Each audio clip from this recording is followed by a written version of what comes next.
ततो युद्धः परिश्रान्तम् समरे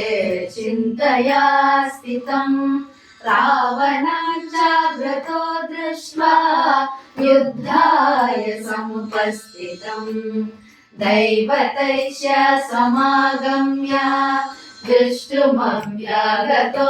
रणम् उपागम्य रविद्रामा अगस्त्यो भगवान् ऋषिः राम राम महाबाहो शृणु गुह्यं सनातनम्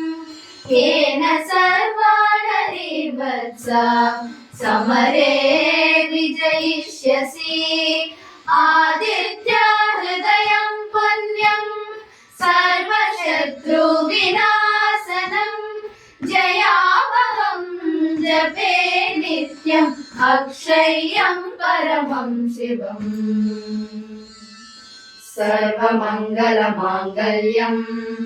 सर्वपापप्रणाशनम् चिन्ताशोकप्रशमनम्